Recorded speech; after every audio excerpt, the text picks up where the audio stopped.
આ બધું કર્મ કરશો એનું ફળ મળ્યા વગર નહીં રહે.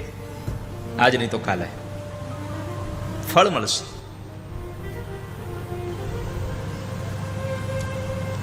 એકવાર એક જજ સાહેબ, લોકોને એમ થાય કે અત્યારે કર્યું ફળ કઈ મળે, બીજા જન્મમાં મળે, ઘણા વર્ષો પછી મળે.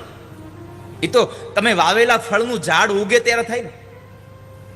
તમે જે ફળ વાવ્યું છે, તમે જે બીજ રોપ્યું છે, એનું ઝાડ તો થવાનું જ છે. એક જજ હતા, વહેલી સવારમાં બરાબર આમ એક માર્ગમાં આમ ચાલવા નીકળેલા. એ જગ્યાએ એક માણસને મારી અને 2-3 જણા લોકો નાખી ગયા.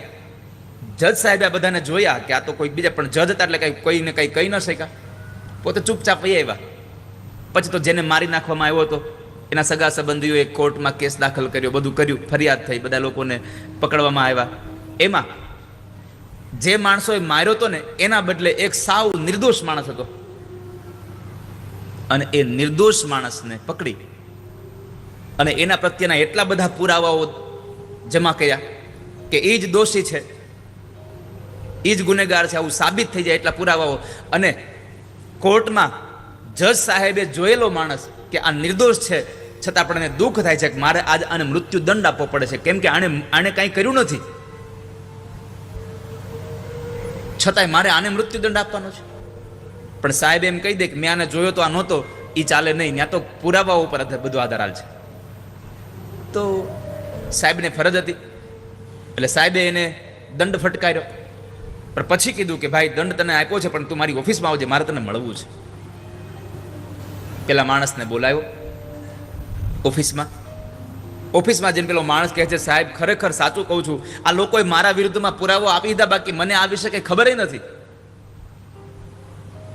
જજ સાહેબે એ જ કીધું કે મને પણ આજે બહુ દુઃખ છે, મને ખબર છે મેં આ હત્યા થઈ, આ બધા માણસોને મેં મારી નજરે જોયેલા છે, પણ તારા વિશે આ બધા પુરવારો આને આ પુરવાર પૂરા કર્યા, બધા જ પુરાવાઓ આપ્યા છે, એટલે મારે તારા વિશે તને મૃત્યુદંડ આપવો પડ્યો. તું નિર્દોષ છો, મને દુઃખ લાગે છે, પણ મારે તને એ પૂછવું છે, તે કોઈ દિવસ આવું કંઈ કર્યું છે? ક્યારે તે ક્યારેય આવું કામ ખરાબ કર્યું છે? ત્યારે પેલો માણસ કહે છે, સાહેબ આજથી 5-7 વર્ષ પહેલા મેં 2 માણસોને મારી નાખ્યા હતા, એમાં હું નિર્દોષ છૂટી ગયો હતો. ત્યારે જજે કહ્યું કે તો બસ બરાબર છે, તે જે કામ કર્યું તું એનું ફળ તને આ વખતે અહીંયા મળ્યું છે. તું અત્યારે ભલે તું નિર્દોષ છે, છતાં પણ તું દોષિત થયો છે.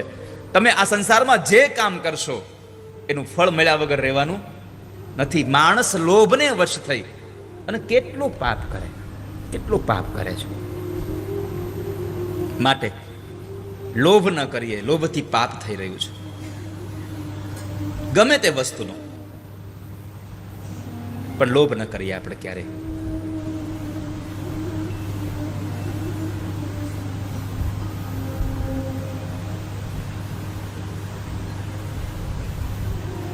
તો 4 એનામાં દુર્ગુણો હતા. સ્વેચ્છાચારી હતો, કામી હતો, મંદ બુદ્ધિનો હતો અને લોભી હતો. એક ગુણ એ સારો હતો, સર્વ ઐશ્વર્ય સંપન્ન હતો. પણ તમારી પાસે પૈસા ખૂબ હોય પણ તમારો વ્યવહાર સારો નહીં હોય તો તમારી કિંમત નહીં થાય સંસારમાં. પૈસા હોય તો જ લોકો બોલાવશે એવું જરૂરી નથી, પણ તમારો વ્યવહાર સારો હશે તો લોકો બોલાવશે, નકર નહીં બોલાવે સંસારમાં. દુનિયામાં આપણને લોકો બોલાવે, દુનિયામાં આપણને ક્યારેક 5 લોકોની વચ્ચે આપણને બેસવા મળે, આવી ઈચ્છા રાખતા હો તો પૈસા ઓછા કમાવાની રાખજો, પણ તમારું વાણીને વર્તન સારું રાખશો તો 5 લોકો તમને બોલાવશે, સમાજમાં તમને પૂજવામાં આવશે.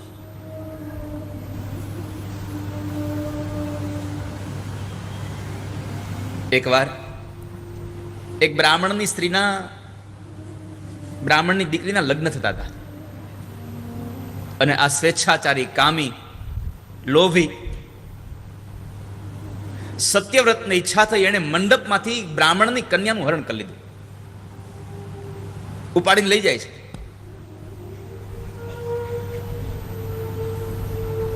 પણ એ કન્યાનો બાપ એના પિતા અરુણ પાસે જાય છે. અરુણ પાસે આવી અને પોતાની આપવીતી કઈ બતાવી કે તમારા છોકરાએ આવું કર્યું છે, મારી દીકરીને લઈ ગયો, મારા ઘરે જાન આવેલી હતી, મંડપમાંથી લઈ ગયો છે, એણે એક આ બ્રાહ્મણની કન્યાના હરણનું પાપ લીધું છે માથે. અરુણ રાજાએ પોતાના દીકરા સત્યવ્રતને બોલાવી અને કહ્યું કે બેટા, તે યોગ્ય નથી કર્યું. તારું નામ સત્યવ્રત છે, પણ તે કામ એવું કર્યું છે કે તારું નામ હાવ વૃથા થઈ જાય.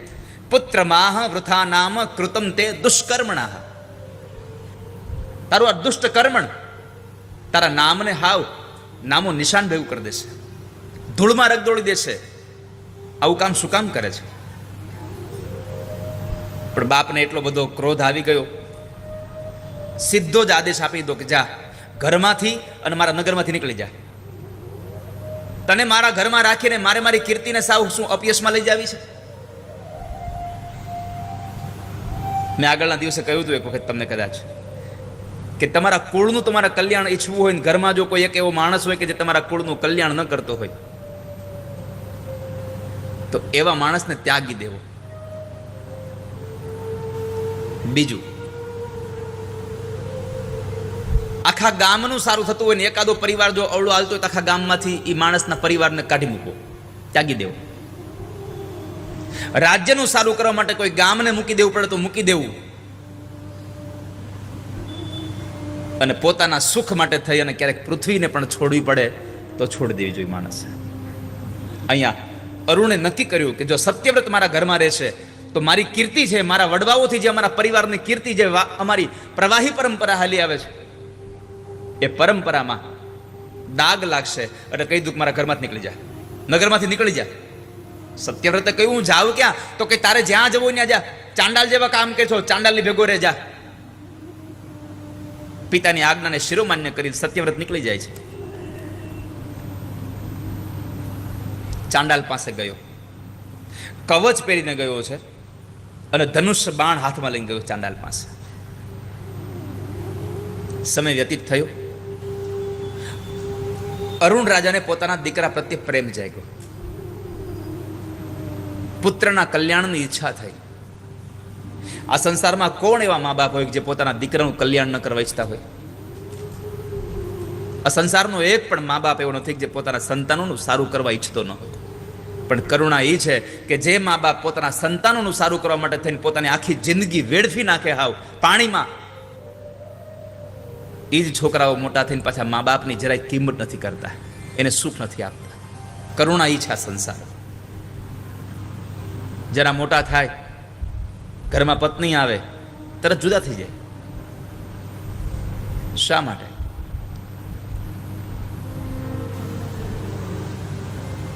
જેણે આપણા માટે થઈને આખી જિંદગી કોઈના ઘરના કામ કર્યા, આખી જિંદગી માટે મજૂરી કરી અને આપણને સુખી બનાવ્યા, અને આપણે એને જ આપણે દુઃખી કરીશું? શું કામે? શા માટે?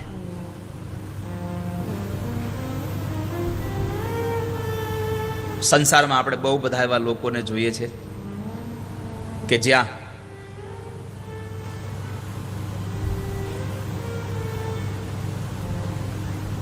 જે મા બાપે પોતાના સંતાનો માટે પોતાની આખી જિંદગી એમાં ઘસી નાખી હોય, અને એ જ મા બાપ વળી પાછા વૃદ્ધાશ્રમમાં હોય અથવા તો વૃદ્ધાવસ્થામાં પોતાની હાથે રોટલા બનાવીને માંડ માંડ કરીને જમતા હોય છે.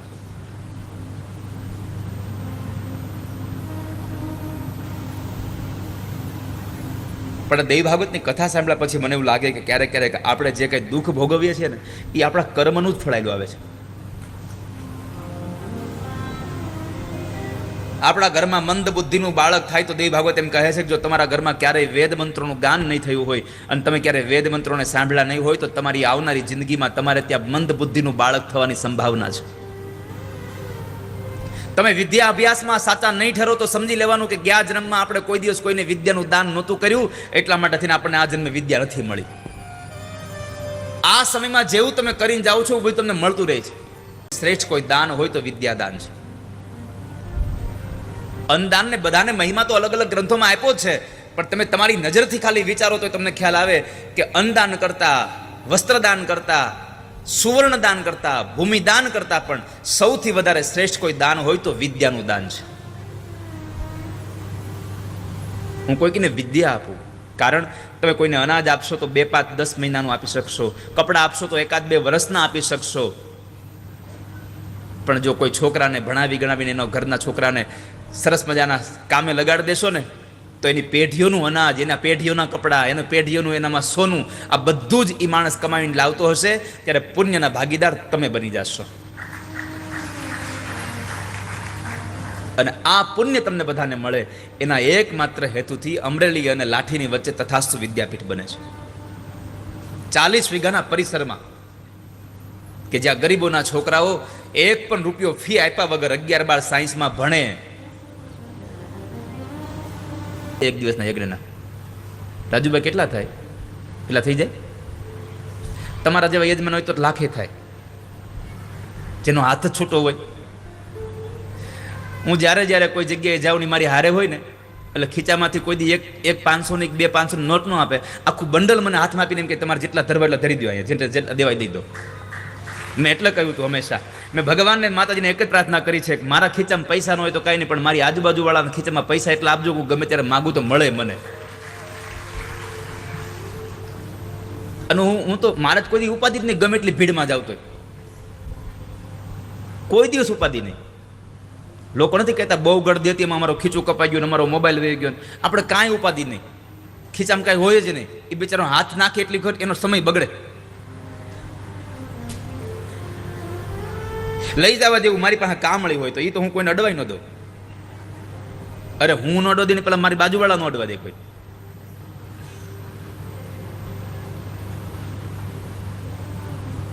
અને આ લઈ જાય કરશે હું એને, કારણ કે આ નાખીની કથા નહીં કરે, કથા કરવા આ નાખીને જવું હોય તો આ કોઈ દી ચોરવાનું આવે.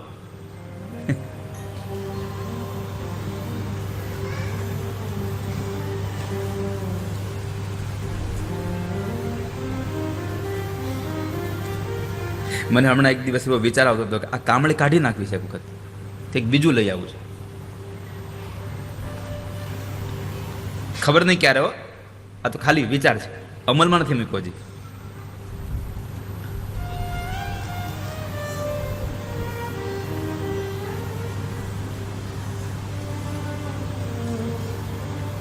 તો એક યજ્ઞ માણસ ઘરે કરે સામાન્ય રીતે તો 10-15 હજાર રૂપિયા તો જોઈએ સામાન્ય યજ્ઞમાં.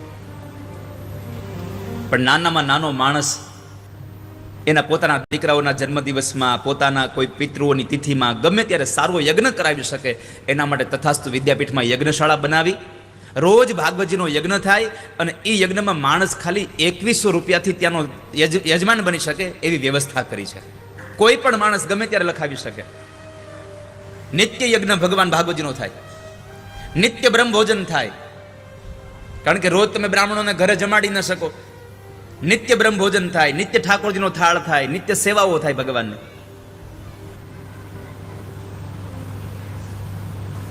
તમને બધાને મારી એક ખાલી વિનંતી છે કે તમને જ્યારે અનુકૂળ આવે ને ત્યારે એક વખત તમે તથાસ્તુ વિદ્યાપીઠે ઠાકોરજીના દર્શન કરવા માટે આવજો, જ્યારે પણ. અને જો તમને અનુકૂળ હોય ને તો 6 તારીખે સાંજે આપણે ત્યાં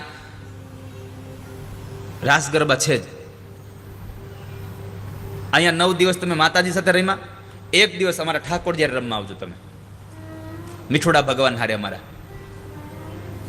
તથાસ્તુ વિદ્યાપીઠમાં જે ઠાકોરજી રાધા કૃષ્ણ ભગવાન બિરાજે છે, હમણાં તમે જે ઠાકોરજીની રોજ તમે દર્શન કરો છો ને, એ ઠાકોરજીના જે દર્શન કરો છો એ આ જો અમારો મીઠોડા, આ નામ મીઠોડા ભગવાન પાડ્યું છે મેં. આ તથાસ્તુ વિદ્યાપીઠમાં ઠાકોરજી બિરાજે છે. નજર ન લાગે શ્યામ સુંદર ને ટપકા કરી દઉંગા. આમ જો લાગે ને, પણ નજર લાગી જાય નથી લાગતું તમને? કેવા લાગે છે?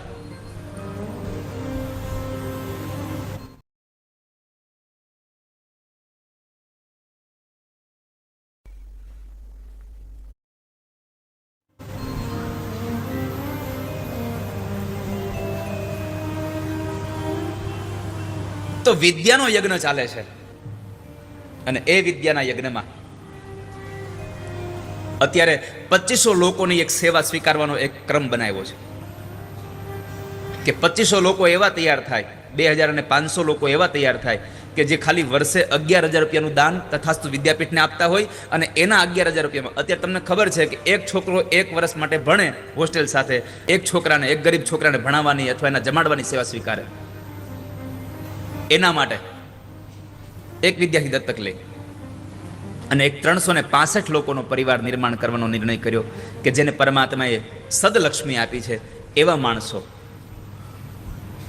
આ બાળકો માટે, આ ગરીબ ઘરના છોકરાઓના આશીર્વાદ માટે થઈને એક દિવસની સેવા કરે કે તમારા આજુબાજુમાં, તમારા ગામમાં, તમારા કોઈ પણ નજીકના ઓળખીતામાં કોઈ બ્રાહ્મણનો છોકરો હોય અને એને કર્મકાંડ શીખવું હોય તો પણ એને તમે તથાસ્તુ વિદ્યાપીઠ સુધી પહોંચાડજો. અને બીજી કોઈ જ્ઞાતિનો બાળક હોય તો આવનારા વર્ષમાંથી તમે એને 11-12 સાયન્સમાં ભણેવો હોય પણ પૈસાના અભાવે એને ભણાવી ન શકતા હોય તો એવા છોકરાઓને પણ તમે તથાસ્તુ વિદ્યાપીઠ સુધી પહોંચાડજો. પછી 2 વર્ષની જવાબદારી તથાસ્તુ વિદ્યાપીઠ એની ઉપાડશે, તમે ચિંતા ન કરશો. એટલે આપ સૌને પ્રાર્થના છે. અને રોજ અહીંયા લોકો પોતાનું અનુદાન, પોતાને જે ઠાકોરજી આપી છે સંપત્તિથી, અહીંયા રોજ લોકો સેવા પણ કરી રહ્યા છે.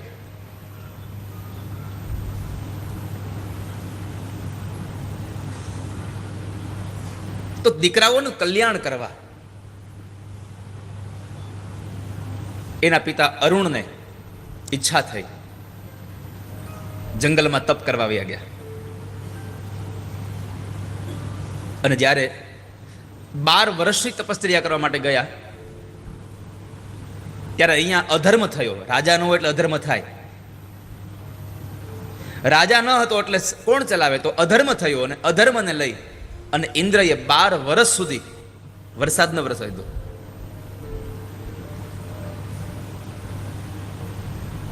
એ સમય દરમિયાન એક વિશ્વામિત્ર મુનિ નામના એક મુનિ હતા. એ પણ તપશ્ચર્યા કરવા માટે જતા રહ્યા. એની પત્ની અને એના બાળકો ત્યાં હતા. પણ આ ભૂખની અંદર એમના પત્ની એટલા બધા આકુળ વ્યાકુળ થયા, હવે કરું શું?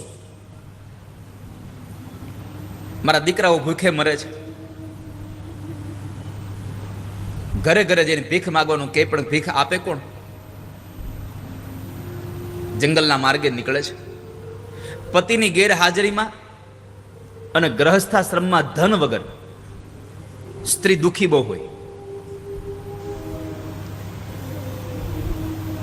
ગ્રહસ્થાશ્રમમાં ધન જોઈએ, પતિની હાજરી જોઈએ. કોઈ રસ્તો ન દેખાયો કે મારા દીકરાઓ કેમ બચશે, ન તો હમણાં ભૂખમાં મરી જશે. એવા સમયે એક વસ્તુ નિર્ણય કર્યો, આ બધા ભૂખા મરી જાય એના કરતાં એક લાવ એક કામ કરું, મારા સૌથી મોટો જે ઔરસ દીકરો છે એને હું વેચી નાખું અને એના બદલામાં જે પૈસા આવે એમાંથી અનાજ લઈ અને મારા બીજા દીકરાઓનું પાલન પોષણ કરું. એકના ભોગે બીજા તો બચી જશે. એટલે એના મોટા દીકરાના ગળામાં કુશની રસ્સી બનાવી નાખી. કુશ એટલે કે ડાબડાની રસ્સી બનાવી અને એને લઈને જાય છે. અહીંયા ઔરસ પુત્ર કયા? પુત્રના 10 પ્રકારો છે. આપણને ખાલી પુત્ર એટલું જ ખબર છે, પણ પુત્રના 10 પ્રકારો છે શાસ્ત્રોમાં. ભાગવતજીના 2 સ્કંદના 6 અધ્યાયના 47 અને 48માં શ્લોકમાં દૈવ ભાગવતમાં લખ્યું છે કેટલા પ્રકારના દીકરાઓ છે. અંશજ પુત્રિકા પુત્ર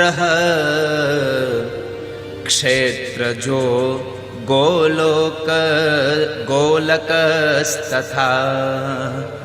કુંડઃ ગાનીનઃ ક્રીતઃ પ્રાપ્તસ્તથા વને દત્તઃ કેનાવિચાશક્તા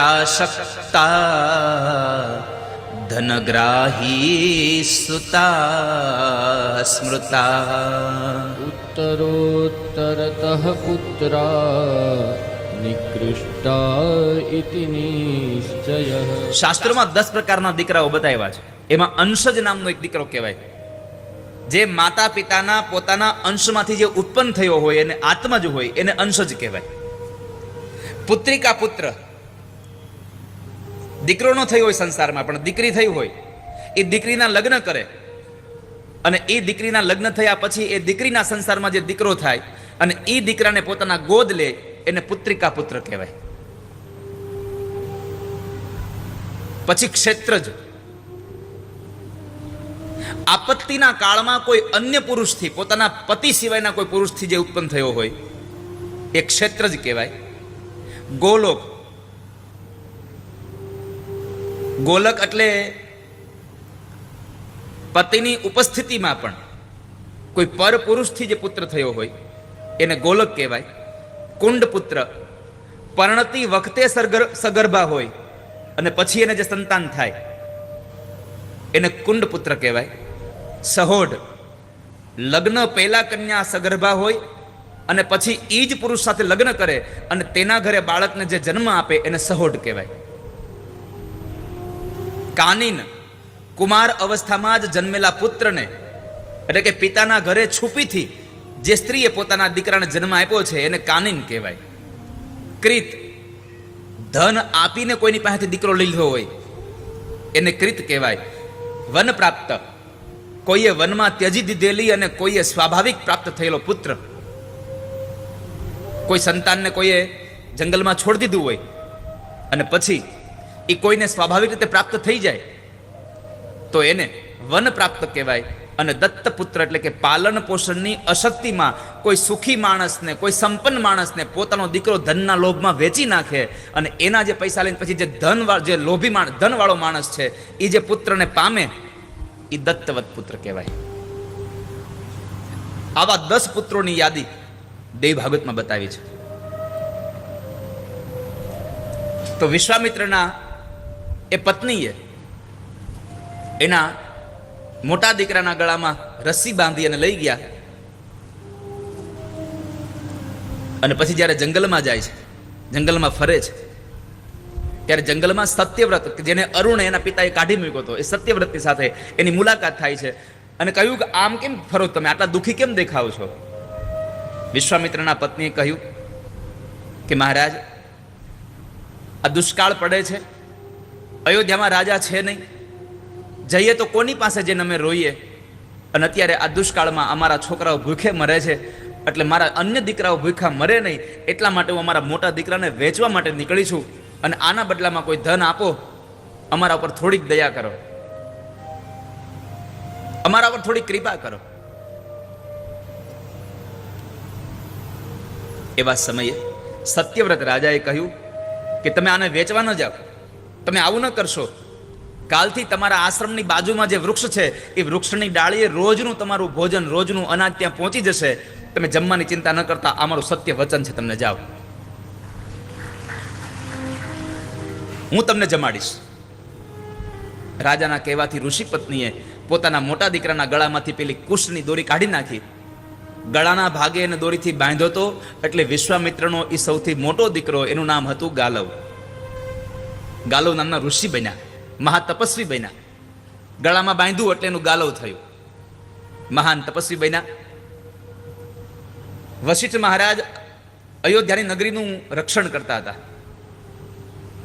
એકવાર સત્યવ્રત શિકારે ગયા, એમાં બરાબર કોઈ પશુ મળ્યું નહીં. એક દૂધની ગાય દેખાણી, એ ગાયને મારી નાખી અને એ ગાય વશિષ્ઠ મહારાજની હતી. વશિષ્ઠ મહારાજને ખબર પડી કે મારી ગાયને કોઈકે મારી નાખી છે. એની ગાયને હત્યા કરી અને ત્રીજું પોતાના પિતાના ક્રોધનો અધિકારી બન્યો હતો. આ 3 વસ્તુને લઈ અને કહ્યું કે જા, આ તે 3 પાપો કર્યા છે, આ 3 પાપ જગતમાં તને સૌ લોકો જોઈ શકે એમ તારા માથામાં 3 શંકુ ઊભા થશે. જે તારા પાપનું પ્રાયશ્ચિત, તારા પાપનું ફળ હશે અને તું પિશાચ યોની જેવો દેખાઈશ. 3 શંકુ ઉગી નીકળશે અને આ સંસારમાં તું ત્રિશંકુના નામે પ્રસિદ્ધ બનીશ. એ ત્રિશંકુ રાજાની આપણે કથા બહુ સાંભળતા હોઈએ છીએ. સત્યવ્રત આવે છે, જે આશ્રમની અંદર ગયો ત્યાં મુનિઓ હતા. હવે મારે કરવું શું? આ પિશાચગ્રસ્ત યોનિમાં જીવીને હું શું કરું? પણ આત્મહત્યા કરી લેવી એ કઈ ઉપાય નથી. આત્મહત્યા કરીશ તો એનું પાપ ભોગવવા માટે અનેક વખત મારે નીચ યોનિમાં જન્મ લેવો પડશે. માટે મરી નથી જવું, પણ આનું મારે નિવારણ કંઈક કરવું છે. એટલે પછી મુનિઓને અને મુનિના સંતાનોને પૂછ્યું કે મારે શું કરવું જોઈએ. તો કહ્યું કે તમે આના માટે એક કામ કરો, માતાજીની ઉપાસના કરો. અને એ મુનિ પાસેથી એને નવાર્ણ મંત્ર લઈ અને નવાર્ણ મંત્રનો જપ કર્યો. એ જપ કરતા કરતા સમય ઘણો વીતી ગયો અને પછી જપનો દશાંશ યજ્ઞ એને કરવો તો એ બ્રાહ્મણોના યજ્ઞ માટે જ્યારે પૂછવા જાય છે, પણ બ્રાહ્મણો ના પાડે છે કે તમે અત્યારે પિશાચગ્રસ્ત શાપગ્રસ્ત છો, એટલે તમને વેદને અધિકાર નથી, માટે તમને યજ્ઞ નહીં કરાવી અમે. રાજા દુઃખી બહુ થયો, લાકડાની ચિત્તા સળગાવી અને એમાં બળી મરવાનો નિર્ણય કર્યો. પણ એ સમયે એને કરેલા 99 મંત્રના જપના પ્રભાવે માં જગદંબા આવ્યા અને જગદંબાએ કીધું કે રાજા ધીરજ રાખો, આમ બળી મરવાથી કોઈ ઉપાય નહીં મળે, ધીરજ રાખો. હવે તમારા પિતાજીને પણ સમજાયું છે, એ વૃદ્ધ થયા છે, એટલે એ જંગલમાં જવાના છે અને એ તમને એના મંત્રીઓ દ્વારા તમને ઘરે લઈ જશે, તમારો રાજ્યાભિષેક કરશે અને તમે હવે રાજા બની અને સુખને ભોગવશો, પણ તમે આવું ન કરશો. માં જગદંબાના કહેવાથી રાજા સત્યવ્રતે મરવાનું તોડ્યું અને અંતે ફરી પાછા માની ઉપાસના કરવા લાગ્યા. એમાં નારદજી આવીને અયોધ્યામાં અરુણ રાજાને બધી વાત કરી પોતાના દીકરાની, કે તમારો દીકરો માની કઠોર ઉપાસના કરે છે, એ જંગલમાં ઋષિઓ સાથે રહે છે. નારદજીના આ વૃત્તાંત સાંભળી અરુણે પોતાના મંત્રીઓના એ સમૂહને મોકલી અને પોતાના દીકરા સત્યવ્રતને ઘરે લઈ આવે છે, સામૈયા કર્યા, સ્વાગત કર્યું. બાપ અને દીકરો બે ભેટી પડ્યા છે. અને જ્યારે અરુણ રાજા એના દીકરાને રાજગાદીએ બેસાડવાના છે, એના પહેલા એને એક બાજુ બેસાડી અને બધી શિખામણો આપે છે. સૌથી મોટી શિખામણ આપી, બેટા લોભને વશ તારા ધર્મનું ઉલ્લંઘન ન કરતો કોઈ દિવસ. તારો જે ધર્મ છે એને તોડવા માટે લોભને વશ ન થતો કોઈ દિવસ. જો તું લોભી બનીશ તો તારો ધર્મ તૂટી જશે, અને જે માણસનો ધર્મ તૂટે માણસ સુખી ન બને ક્યારે આ સંસારમાં. તારા ધર્મનું ઉલ્લંઘન ન કરતો. બીજું, દેવતાઓ સ્વરૂપ આ પૃથ્વીના જે બ્રાહ્મણો છે એનું પ્રયત્નપૂર્વક સન્માન કરજે, એને આદર માન આપજે, ત્યારે હેરાન ન કરતો એને. સત્યવ્રતને અનેક વાતો બતાવી, સ્ત્રીઓની રક્ષા કરજે, ભૂખાને ભોજન આપજે. અને પછી સત્યવ્રતે કહ્યું, ભલે પિતાજી તમે જે કહ્યું એ પ્રમાણે બધું હું કરીશ, આપ ચિંતા ન કરશો. રાજાનો અભિષેક થયો. રાજા વાનપ્રસ્થમાં ઉપાસના કરી અને અરુણ રાજા સ્વર્ગમાં પધાર્યા છે. ત્રિશંકુને ત્યાં હરિશ્ચંદ્ર નામના દીકરા થયા અને એ હરિશ્ચંદ્રએ પણ માં જગદંબાની ઉપાસના કરી અને માં શતાક્ષી દેવી પ્રગટ થયા, એની કથા છે. માં શતાક્ષી પ્રગટ થયા હતા.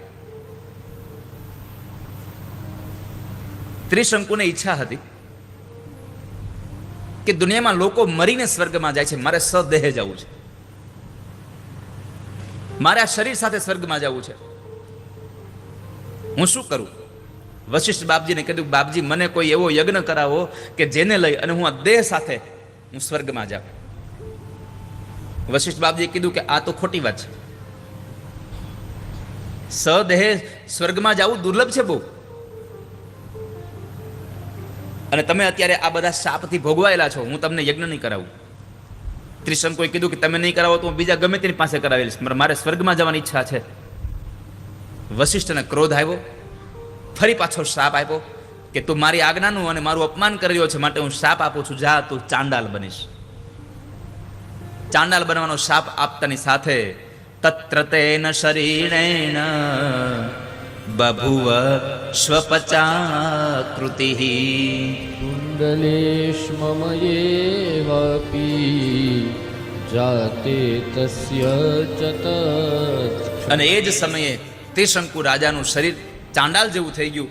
જે પોતાના કાનમાં જે કુંડળ પહેર્યા હતા એ બધા પથ્થર થઈ ગયા. જે પિતાંબર કર્યું હતું એ પિતાંબર રાજા ચાંડાલ યોનીને પામ્યો છે. આ શું કામ થયું? તો કહે છે કે જે વશિષ્ઠ મુનિ માં જગદંબાની આરાધનામાં તત્પર રહેતા હતા એવાનું અપમાન કર્યું, એટલા માટે માના ભક્તનું, જગદંબાના ભક્તનું અપમાન કર્યું, એટલે આ શ્રાપ મળ્યો. અને વશિષ્ઠ મુનિ સદૈવને માટે ગાયત્રી મંત્રમાં તત્પર રહેતા હતા. સતત ગાયત્રી મંત્રનો જપ કર્યા કરે, સતત માની ઉપાસના કર્યા કરે, સતત શક્તિની આરાધના કર્યા કરે. તો એ શક્તિના આરાધના કરવા વાળા ભક્તનું અપમાન થયું એટલે શાપ મળ્યો, તું ચાંડાલ બનીશ. અને ચાંડાલ બની પણ ગયો. આ કથા આપણને સમજાવે છે આ દુનિયામાં જેટલા લોકો ભગવાનની ભક્તિ કરતા હોય એનો કોઈ દી અપરાધ કરવો નહીં. ક્યારેય અપરાધ ન કરશો. એની પૂજા ન કરો તો કાંઈ નહીં, પણ એનો અપરાધ તો કોઈ દિવસ ન કરશો. જેણે જેણે આ સંસારમાં ભગવાનના ભક્તોની અવહેલન કરી છે, જેને પણ ભગવાનના ભક્તોની નિંદા કુટલી કરી છે, એને આવા જ ફળ મળ્યું છે.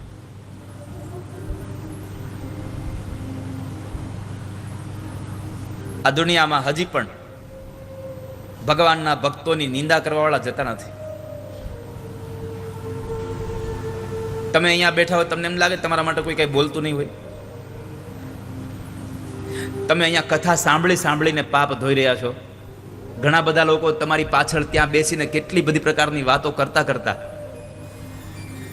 તમારા વિશે નહીં બોલવાના શબ્દ બોલતા બોલતા તમારા પાપ ધોવા માટે તમને ઉપયોગી બની રહ્યા છે. તમારી ગેરહાજરીમાં તમારી નિંદા કરે એટલે સમજવું આપણા પાપ ધોવાઈ રહ્યા છે. અને નિંદા ગેરહાજરીમાં જ થાય. કોઈ હાજર હોય ત્યારે થોડી નિંદા કરે. તમારી હારી કે ખરાબ કઈ વાત કરવી હોય, તમે હાજર ન હોય ત્યારે થાય. તમે હાજર હોય ત્યારે ન થાય.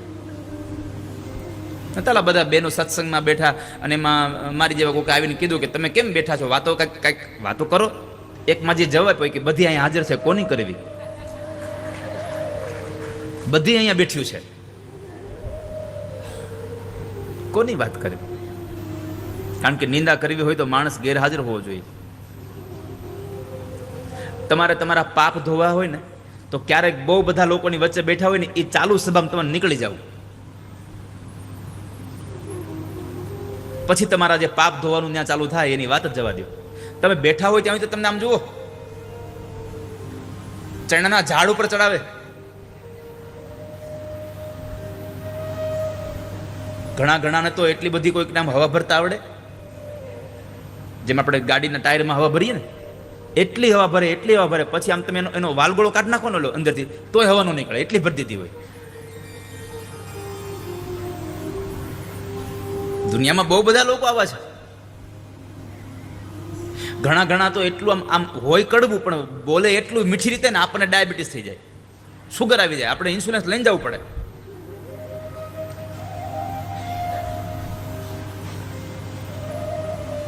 પણ અહીંયા મારે તમને મૂળ સંદેશ આપવો છે કે જે ભગવાનની ભક્તિ કરે છે, જે માની ઉપાસના કરે છે, એવા ભગવાનના ભક્તોની એટલે કે ધાર્મિક માણસની કોઈ દી નિંદા ન કરવી ક્યારેય સંસારમાં. પાપ ન કરશો. તમે પુણ્ય ન કરી શકો તો કાંઈ નહીં, પણ પાપ ન કરશો. પીપા પાપ ન કીજીએ પુણ્ય કિયો 100 બાર. ચોરી ન લઈએ એક દોકડો તો દીધું 1000 બાર. તમે પુણ્ય ન કરો તો કાંઈ નહીં, પણ પાપ ન કરો તો તમારું પુણ્ય બરાબર છે. અને કોઈને 1000 રૂપિયા આપો નહીં તો કાંઈ નહીં, પણ કોઈનો એક દોકડો ચોરી ન લ્યો ને તો તમે 1000 વખત આપ્યા બરાબરનું પુણ્ય તમને પ્રાપ્ત થાય. ઘણા લોકો એમ કહેતા હોય, મને પૂછતા હોય કે અમારા ઘરમાં અનિતિનું આવતું હશે. અનિતિનું કોને કહેવાય?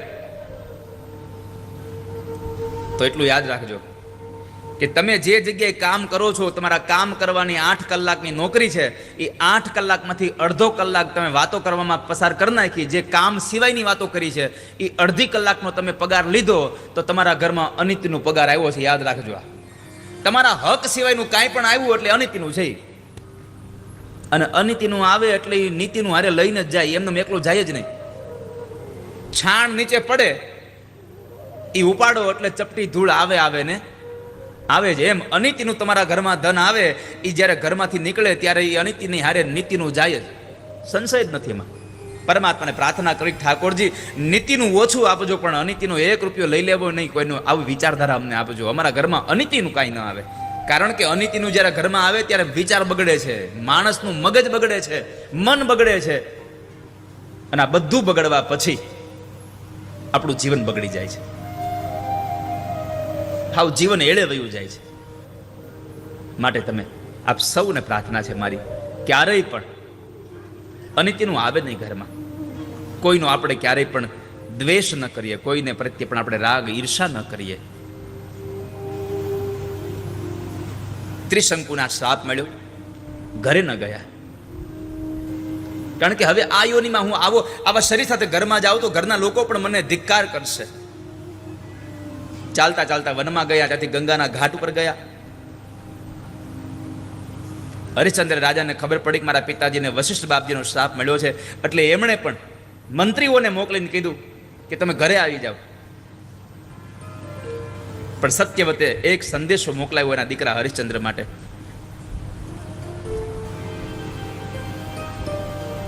કે મેં આ બધું જે કર્મ કર્યું છે એમાં મને એટલી ખબર પડી છે કે હરિશ્ચંદ્ર રાજાને તમે જઈને એટલું કહેજો કે અનેક વિધ રીતે યજ્ઞો કરી અને બ્રાહ્મણોની પૂજા કરે. બીજું, દેવતાઓની પૂજા કરતા કરતા પણ માણસ સદાયના માટે સાવધાન થઈને જીવવો જોઈએ. પુણ્ય કર્યું હોય પછી એમ ન માનવું જોઈએ કે આપણે તો પુણ્ય કર્યું હતું ને ભલે ને એકાદું પાપ થઈ ગયું, શું થઈ ગયું. પુણ્ય કર્યું હશે એનું ફળ તમને પુણ્ય જ મળશે, અને પાપ કર્યું હશે એનું ફળ તમને પાપ જ મળશે. એમાં જરાય સંશય નથી. નકર ઘણા લોકો તો એવો હિસાબ માંડે કે મેં આજે 50 રૂપિયાનું પુણ્ય કર્યું છે, 25 રૂપિયાનું પાપ કર્યું છે, એટલે 50 રૂપિયાના પુણ્યમાંથી 25 રૂપિયાનું પાપ વયું જાય તોય મારું 25 રૂપિયાનું પુણ્ય ઊભું રહેશે. એટલું યાદ રાખજો, ભગવાનના દરબારમાં ખાલી સરવાળાની અને બરાબરની જ નિશાની છે, બાદબાકીની નિશાની છે જ નહીં. બે બાજુ ઊભું રાખ્યું છે. એક બાજુ પુણ્યનો હિસાબ થઈ રહ્યો છે, એક બાજુ તમારા પાપનો હિસાબ થઈ રહ્યો છે. જેનું જેટલું ફળ એટલું તમને મળવાનું. એટલે બે વસ્તુ કરતા યાદ રાખજો કે પુણ્યમાંથી ક્યારેય પણ તમારું પાપ ધોવાઈ જાય ને પુણ્ય જ ઊભું રહે, આવું છે નહીં ક્યાંય. માટે કર્મ કરતા પહેલા સાવધાન રહીએ.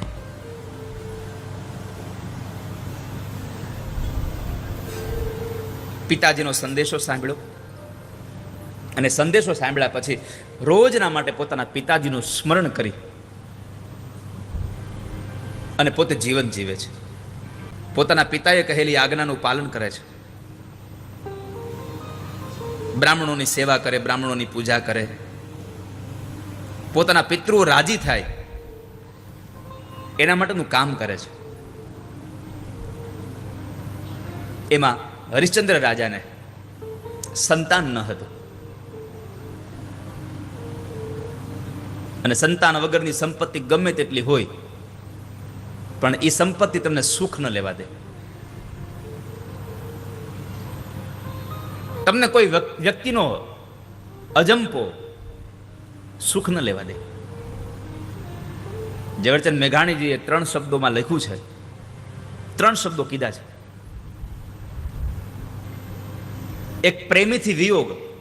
અને આજે મને એટલા માટે યાદ આવ્યા કે જે જગ્યામાં બેઠા છીએ, માં ચોટીલાના આ ચામુંડના દરબારમાં ચોટીલામાં બેઠા છીએ, એ ચોટીલા એનું જન્મસ્થાન છે.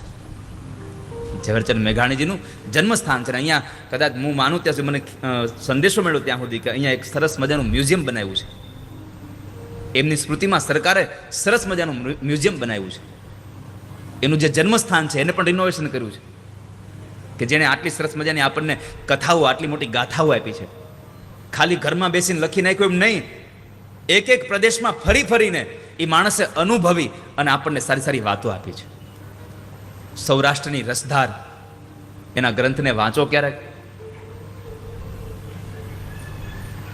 કેવા કેવા દાખલાઓ જે આપણે આપણા મગજમાં બેહે નહીં એવી વાતો એને હકીકતની ઘટનાઓ લખી છે.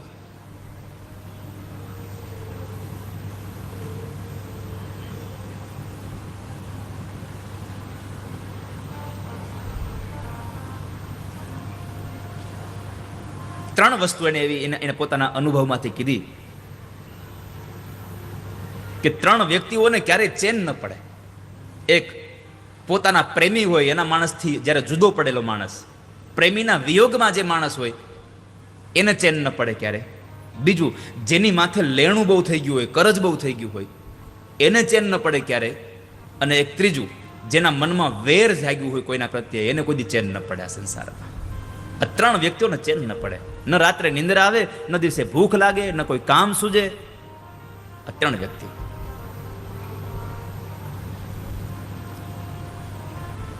તો અહીંયા આગળ હરિશ્ચંદ્ર રાજાને ક્યાંય ચેન નથી પડતું. કેમ? સંતાન નથી. દીકરા વગરનું જીવન નકામું છે. સંતાન વગરનું જીવન નકામું છે.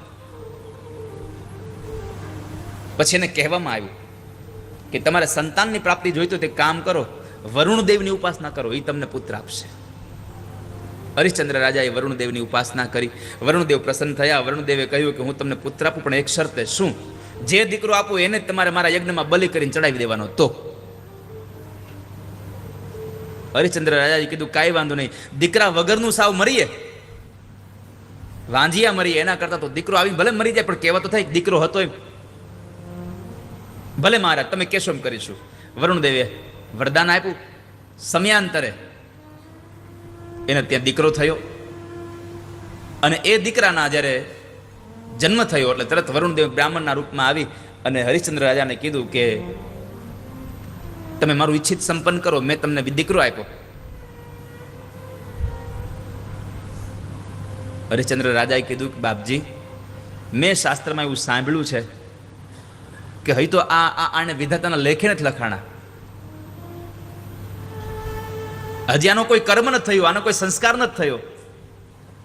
સંસ્કાર વગરનો માણસનું બલિ ન ચડાવાય, એટલે તમે આનો સંસ્કાર થઈ જવા દો.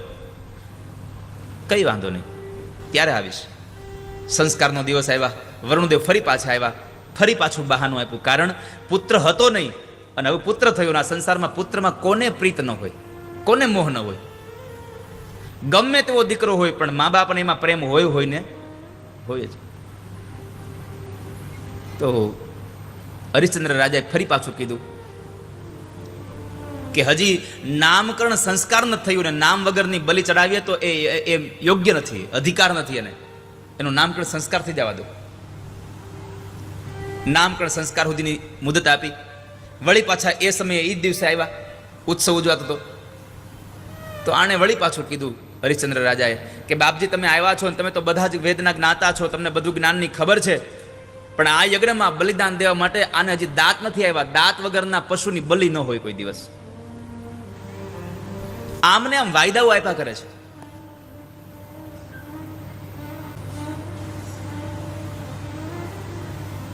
અને એને લઈ અને એક વખતના સમય જ્યારે હરિશ્ચંદ્રને દીકરો હતો એ દીકરાને જંગલમાં મોકલી દીધો. વરુણદેવ આવે અને એનું યજ્ઞ ઈચ્છિત ન સંપન્ન કર્યું, પછી એને શ્રાપ આપે છે. એની પાસે દક્ષિણાની ઈચ્છા રાખી અને માણસ શાપને આધીન થઈ કર્મમાંથી ચૂકે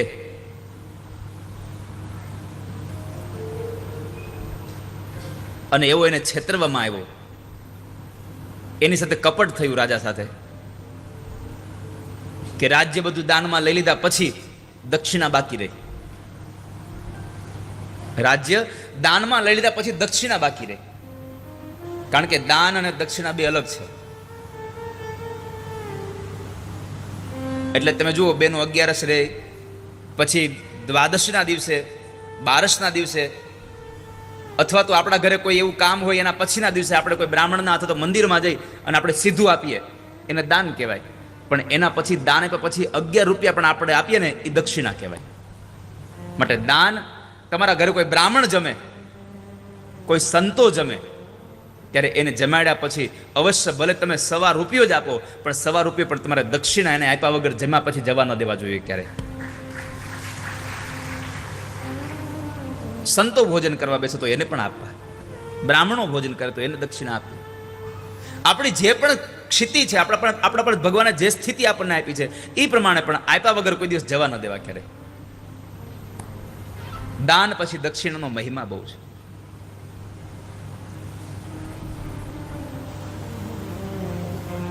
પછી તો આપ હરિશ્ચંદ્રની બધી કથા જાણો છો એટલે મારે વિશેષમાં સમય નથી લેવો. પણ હરિશ્ચંદ્રની કથામાં તમે બધા જાણો છો કે પછી તો એણે પોતાની જાતને વેચી, પોતાના પત્ની વેચાઈ ગયા, એનો દીકરોની બંને જણા એક બ્રાહ્મણના ઘરે રહ્યા અને પોતે ચાંડાલના ઘરે રહ્યા, પણ પોતાનું વચન ન તૂટવા દીધું. એમાં એક વખતના સમયે એના દીકરા રોહિતને સર્પદંખ થાય, મૃત્યુ થઈ જાય અને ચિતા બાળવા માટે આવે છે. જ્યારે ચિતામાં અગ્નિ સંસ્કાર કરવા માટે આવે તો પોતાના કર્મને વફાદાર એ હરિશ્ચંદ્ર રાજાએ કહ્યું કે ખાપણને ખીચડી ન આપો તો શબ બાળવા ન દઉં. પોતાના જ દીકરાને બાળવાની ના પાડ દે. આવી જ્યારે તમારામાં નિષ્ઠા હોય ને ત્યારે ભગવાન તમારા ઉપર પ્રસન્ન થઈને તમને આશીર્વાદ દેવા આવે. માણસમાં નિષ્ઠા હોવી જોઈએ કામની. નહીં તો કદાચ અગ્નિ સંસ્કાર કરી નાખવા દે તો ક્યાં કોઈને ખબર પડવાની હતી. પણ હરિશ્ચંદ્ર રાજાએ ન કરાવી કે ના, મારા માલિકની આજ્ઞા છે કે શબ ત્યારે જ બાળવા દેવાનું જ્યારે ખાપણને ખીચડી આપે. તારામાંથી ખૂબ રડે છે કે મારી પાસે અત્યારે કશું નથી. અને પછી બંને જણાએ ભેગા થઈને એને ચિતા ઉપર જ્યારે સુવાડે છે, પોતાની સાડીમાંથી એક ખાપણ કરીને મૂકીને જ્યારે ચિતા ઉપર સળગાવવા જાય છે, એ સમયે માં જગદંબાની ઉપાસના કરે છે. માં શતાક્ષી દેવીની આરાધના કરી. અને એવા સમયે બધા દેવતાઓ ત્યાં પાસે આવ્યા છે.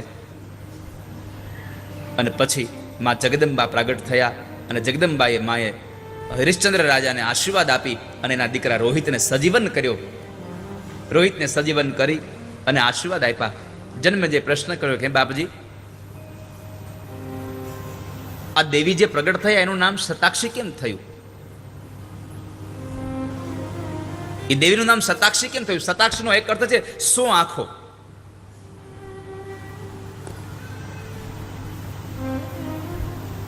તો આનું શતાક્ષી નામ કેમ પડ્યું? એની કૃપા કરો મારા ઉપર.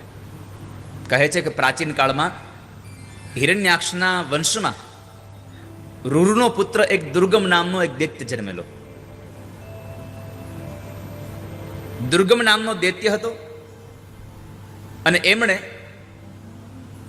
ઉપાસના એવી કરી માતાજીની, અને ઉપાસનામાં એણે એક વરદાન માંગ્યું કે બધા જ વેદો, બધા જ શાસ્ત્ર, બધા જ મંત્રો મારે આધીન થઈ જાય એવું કરો. એવું માંગ્યું એટલે આપવું પડે. આપ્યું, અને એ આપતાની સાથે જ બ્રાહ્મણો જ્યાં પણ હતા એની પાસેથી, બધા પાસેથી પોતાના વેદના મંત્રો, બધી ક્રિયાઓ, બધું જ આ દુર્ગમ પાસે દઈ ગયું. બ્રાહ્મણો નિસ્તેજ થઈ ગયા સાહેબ. બ્રાહ્મણો વેદ ભૂલી ગયા. દેવતાઓ દુર્બળ બની ગયા. કેમ? કારણ કે બ્રાહ્મણો વેદ મંત્રો દ્વારા યજ્ઞ ન કરાવે તો એ યજ્ઞ વગર દેવતાઓને ક્યારેય પણ પુષ્ટિ મળતી નથી, એને વર્ધન મળતું નથી. આ યજ્ઞ કરીએ એનાથી દેવતાઓ રાજી થાય છે, અને રાજી થાય એટલે પછી આપણા પર બધું મોકલાવે છે. વાયુ મોકલે, વરસાદ મોકલે, પ્રકાશ મોકલે. આ બધું દેવતાઓ ચલાવી રહ્યા છે. તો આ તો દુર્ગમ નામના દૈત્યએ બધા વેદ લઈ લીધા. બ્રાહ્મણો વેદનો ભૂલી ગયા. યજ્ઞ કર્મ બંધ થઈ ગયું એટલે દેવતાઓ દુર્બળ બની ગયા. અને એ દુર્બળ બનેલા દેવતાઓએ માં પરાંબાની, જગદંબાની સ્તુતિ કરી છે. નેતિ નેતિ વાક્યર્યા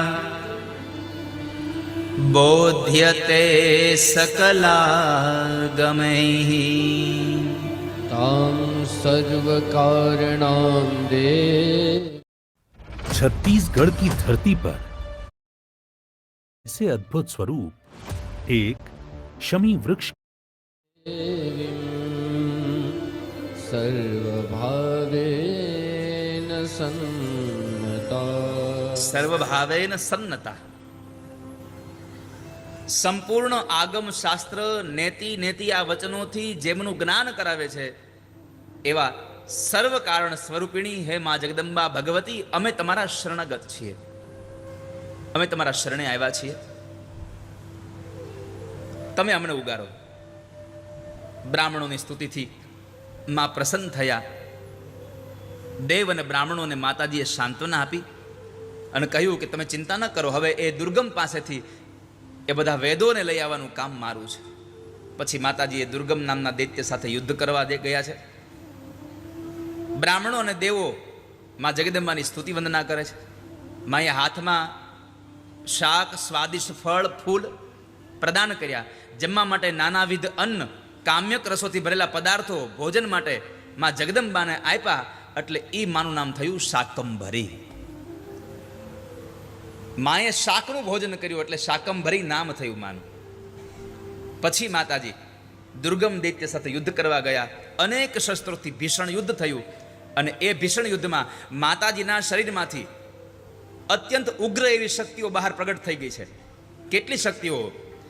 કાલિકા તારિણી બાલા, ત્રિપુરા ભૈરવી રમા, બગલા ચેવ માતંગી, તથા ત્રિપુર સુંદરી કામાક્ષી તુલજા દેવી જંભિની મોહિની તથા છિન્નમસ્તા ગૃહ્ય કાલી દશ સાહસ્ત્ર બાહુકા. શાકંભરીના એ શરીરમાંથી 10 માતાજીઓ પ્રગટ થયા દુર્ગમના મારવા માટે. કાલિકા, તારિણી, બાલા, ત્રિપુરા, ભૈરવી, રમા, બગલા, માતંગી, ત્રિપુર સુંદરી, કામાક્ષી, તુલજા, જંભિની, મોહિની, છિન્નમસ્તા, ગુહ્ય કાલી.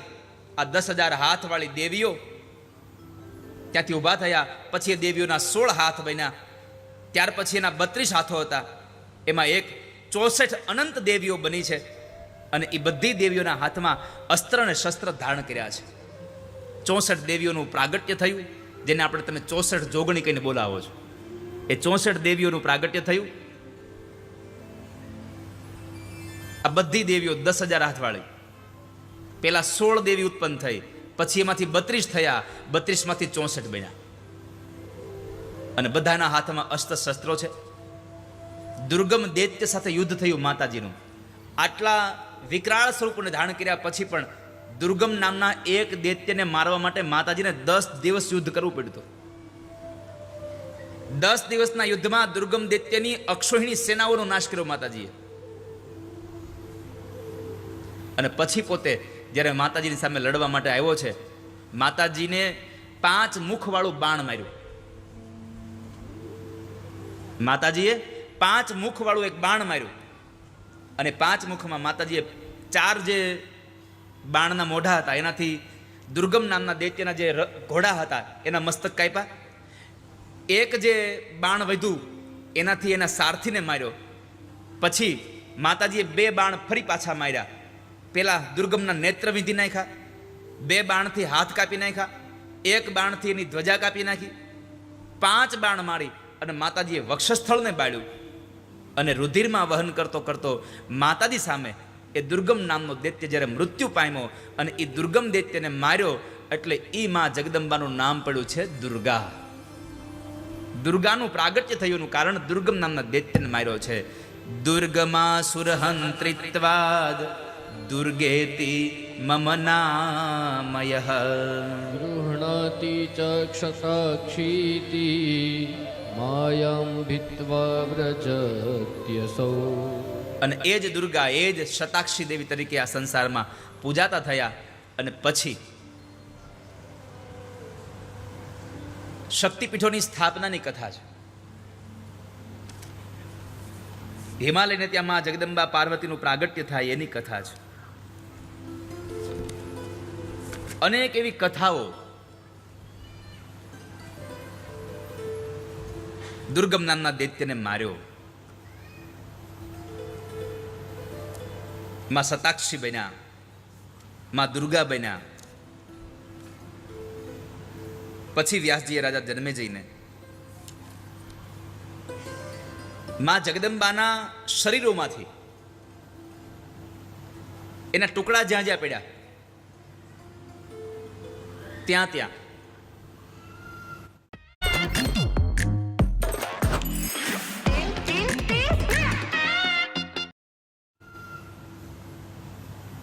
માં જગદંબાના એ શક્તિપીઠોની સ્થાપના થઈ એની કથા કરે છે.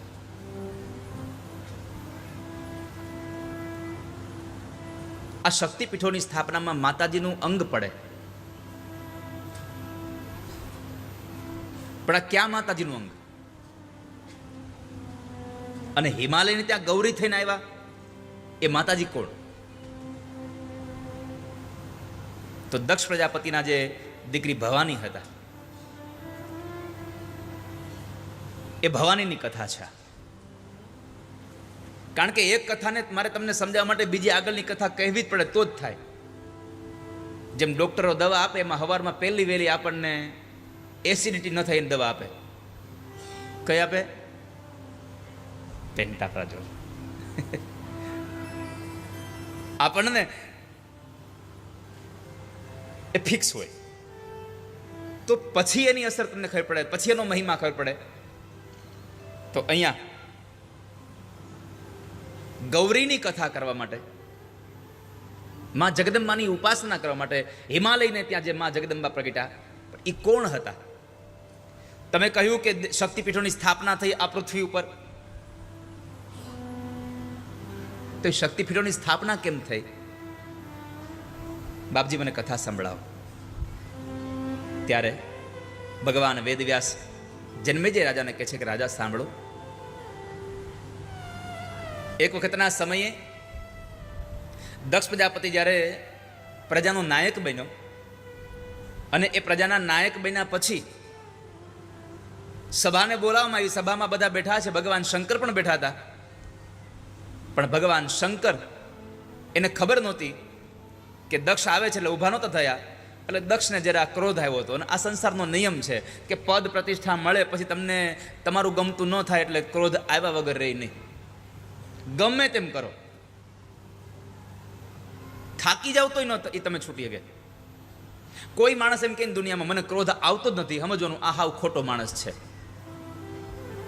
તમે એમ કહી શકો કે મને ક્રોધ આવે પણ હું જરા ધ્યાન રાખું છું, હું સાવધાન રહું છું, આવું તમે કહો તો બરાબર છે. બાકી ક્રોધ નથી આવતો એવું તો તમે કહી જ ન શકો.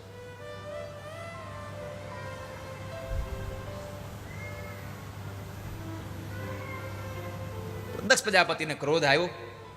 સભામાં આવીને પેલું વેલું એનો મદનો અહંકારનો એણે દુરુપયોગ કર્યો. ભગવાન શંકરની નિંદા કરી અને એમણે પેલો વેલો વટ હુકમ બહાર પાડ્યો કે આ સંસારમાં યજ્ઞ થશે પણ શંકરને કોઈ ભાગ નહીં મળે. શંકરને ક્યાંય ભાગ નહીં મળે સંસારમાં. ભગવાન શિવની જ્યારે નિંદા કરતા હતા ત્યારે નંદી આદિ ગણો ખૂબ ના પાડે છે.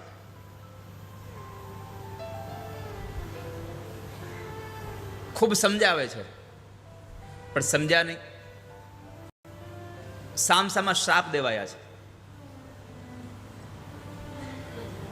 એમાં નંદીએ શ્રાપ આપ્યો કે તું મેં કરે છે ને તો મેં કરવા વાળા બકડાના મોઢા વાળો બનીશ જા.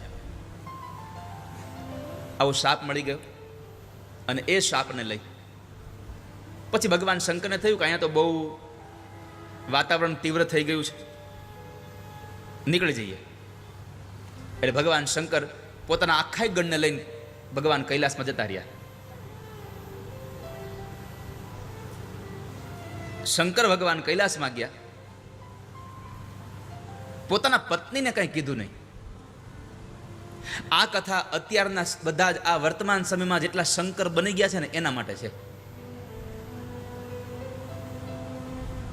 ભવાનભાઈ, અત્યારના જે શંકરો છે, આજે મારે રંગાણી પરિવાર ભવાનભાઈ અને ભાવનાબેન આવ્યા છે, એકવાર ખૂબ તાળીઓથી એને વધાવીએ. જો કે હવે મારે એને કાંઈ તમને ઓળખાણ આપવાની જરૂર નથી રહેતી. હવે તો ખાલી ભવાનભાઈ આવે તો લોકો ઓળખી જાય કે ઓહ આ તો ભવાનભાઈની આવ્યા છે. કારણ કે તથાસ્તુ વિદ્યાપીઠમાં પહેલી વહેલી મોટી આહુતિ અમારા ભાવનાબેનની હતી કે જેમણે તથાસ્તુ વિદ્યાપીઠની જમીન લઈ દેવા માટે સંકલ્પ એમની ઇટાળીની કથામાંથી અમારે કરેલો એમણે. અને ભાવનાબેને જમીન અપાવીને પછી ભવાનભાઈ સ્વીકાર્યું કે તો હવે તથાસ્તુ અમારું જ છે. એટલે હું જેટલી વખતમાં ધ્યાન નહીં દેતો એના કરતાં 17 વખત વધારે ધ્યાન ભવાનભાઈ દોરાય છે. આર્કિટેક્ટો સાથે કોઈ પણ સાથે કાંઈ પણ તમારી ભાષામાં માથાકૂટ કરવાની થાય ને તો એ પોતે માથું કૂટતા હોય બધા. રાજુભાઈ એટલો સહયોગો ભવાનભાઈનો. મને ન ખબર હોય એવી બધી બાબત જે કન્સ્ટ્રક્શન ઊભું થાય એમાં બધી જ બાબતનું ધ્યાન એ પોતે રાખતા હોય કે ક્યાં કેટલા ફૂટનું બાંધકામ થશે, કેટલું વેસ્ટ જશે, કેમ કરીને અમારો 1 રૂપિયો બચે એને જો ચિંતા કોઈ કરતું હોય તો મારા ભવાનભાઈ છે. અને આ પરિવારે પણ પોતાના ઘરે 2 વખત ભાગવતજીની કથા કરી. જ્યાં જ્યાં પણ કથાઓ થતી હોય ત્યાં જ્યાં સુધી પહોંચી શકાય. તમે નહીં માનો ભવાનભાઈ, હું આજે આવતો હતો ને ત્યારે મારે મૌન હતું એટલે હું વિચારતો હતો કે આજે 8મો દિવસ થઈ ગયો, હજી ભવનાનભાઈની કોઈ આવ્યા નથી. મેં કીધું આ છોકરાઓ ક્યાંક ફોન કરતા ભૂલી નથી ગયા ને, ત્યાં તમારો ફોન બરાબર વલ્લભ કાકાના ફોનમાં લાગ્યો. બોલો, મેં કીધું આ મારી વાત પહોંચી ગઈ ત્યાં. મારે મૌન હતું એટલે હું કહી ન શક્યો એને કાંઈ. પણ હું વિચારતો હતો કે હું ઉતારા જઈને પછી છોકરાને લખી દઈશ કે તમે ભવાનભાઈને યાદી આપી છે કે નથી આપી. તો વલ્લભ કાકા વાત કરતા તમારે યાર મને ખબર નહીં. પછી એને કીધું ભવાનભાઈનો ફોન હતો. મનમાં કીધું બરાબર ચાલો આ સંદેશો ભગવાને માતાજી પહોંચાડી દીધો મારો.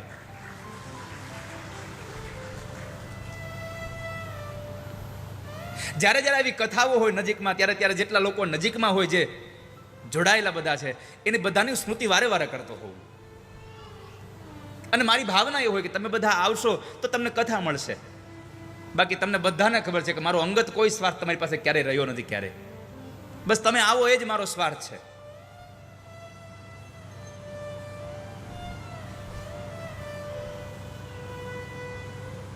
તો શંકર ભગવાને પોતાના સસરાના ઘરે અપમાન થયું, પણ પોતાના પત્નીને કાંઈ કીધું નહીં. આ સંદેશા સાથે મારે એટલું કહેવું છે અત્યારના શંકર ભગવાનને બધાને, કે જે જમાઈ બની ચૂક્યા છે,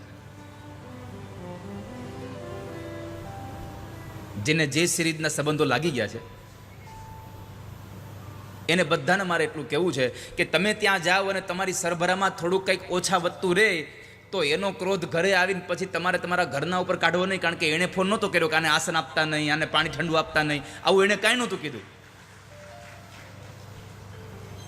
પોતાના પત્ની ઉપર એનો તમારે જરાય પણ ક્રોધ ઉતારવો નહીં. નહીં તો બને એવું આપણે એકબીજાનો ક્રોધ એકબીજા ઉપર ઉતારીએ.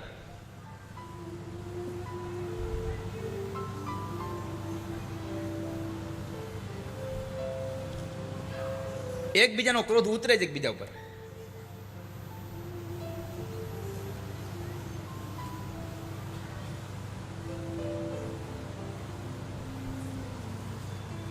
તો ભગવાન શંકરે કશું કીધું નહીં, એ તો કથા કરે છે. માં ભવાની કથા સાંભળે, ભગવાન શંકર કથા કરે, અને એમાં દેવતાઓ બરાબર વિમાન લઈને નીકળે. કેમ? દક્ષ પ્રજાપતિએ યજ્ઞ રાખ્યો અને એ યજ્ઞમાં બધાને આમંત્રણ આપ્યું, પણ પોતે પોતાની દીકરીને જમાઈને આમંત્રણ નહોતું આપ્યું.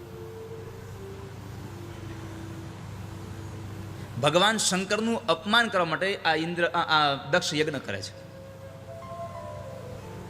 એમાં બરાબર માં ભવાનીની નજર પડી. એટલે ભવાનીએ પૂછ્યું, પ્રભુ આ દેવતાઓ બધા ક્યાં જાય છે? તમારા પિતાજીના ઘરે જાય છે. કેમ? ત્યાં યજ્ઞ છે. ભવાનીને ધ્રાસકો લાગ્યો, મારા બાપની ઘરે યજ્ઞ અને મને ખબર નથી. અને બાપની ઘરે કાંઈ સારું કામ હોય ને દીકરીને ખબર ન હોય એવું બને જ નહીં.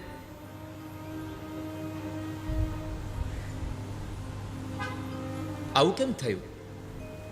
ત્યારે ભગવાન શિવે બનેલી ઘટના કીધી કે ભવાની, તમારા પિતાજીને જ્યારે પ્રજાના નાયકનું બિરુદ મળ્યું અને સભા ભરી, એમાં હું બેઠો હતો, પણ મને ખબર નહીં કે તમારા પિતાજી આવતા હતા. એટલે મને ખબર નહોતી, એટલે હું તો ધ્યાન નહોતું, એટલે ઊભો ન થયો. એટલે એને એમ થયું કે મેં એનું અપમાન કર્યું છે, બાકી મેં એનું અપમાન કરવા માટે ઊભો નહોતો થયો, એવું કશું હતું જ નહીં. પણ એમને એવું લાગ્યું કે મેં અપમાન કર્યું છે, એટલે એને અપમાનનો બદલો લેવા યજ્ઞ કર્યો અને આપણને આમંત્રણ નથી આપ્યું. ભવાનીએ સહજતાથી કીધું કે ચાલો ને આપણે જઈએ, હું મારા પિતાજીને સમજાવી દઈશ, હું મારા બાપુજીને સમજાવી દઈશ. ભગવાને કીધું કે ના ભવાની, જ્યાં આદર અને સન્માન ન હોય, જ્યાં માન પ્રતિષ્ઠા ન જળવાતા હોય આપણા, જ્યાં આવકાર ન મળતો હોય, ત્યાં જવું ન જોઈએ. આવ નહીં, આદર નહીં, નહીં નૈનું માં ને, વો ઘર કબહુ ન જઈએ, ભલે કંચન વરસે મેઘ. સોનાનો વરસાદ થતો હોય એવાની ઘરે, પણ જો આપણા પ્રત્યે લાગણી ન હોય અને એની આંખોમાં આપણા પ્રત્યે પ્રેમ ન હોય, તો એવાની ઘરે ક્યારે જાશો નહીં. તમે ન જવું જોઈએ ભવાની. ભગવાને કથા કહેવાનું પ્રારંભ કર્યો, છતાં ભવાનીનું મન નહોતું. પરમાત્મા સમજી ગયા હતા કે આને એના ઘરે જવું છે. ભગવાને ફરી એક વખત વાક્ય સંભળાવ્યું, ભવાની, દુનિયામાં અપમાન થાય ને જ્યાં, ત્યાં જવાય નહીં. અને એમાંય જ્યાં આપણા સગા સંબંધીઓ જ આપણું અપમાન કરવાના હોય, ત્યાં તો કોઈ દી ન જવું. કારણ આ દુનિયામાં કોઈ પારકો માણસ તમારું અપમાન કરે તો એ હજી જીરવાઈ જાય છે, પણ તમારો પોતાનો જ માણસ જ્યારે તમારું અપમાન કરે ત્યારે તમે એને જીરવી નથી શકતા. તમને દુઃખ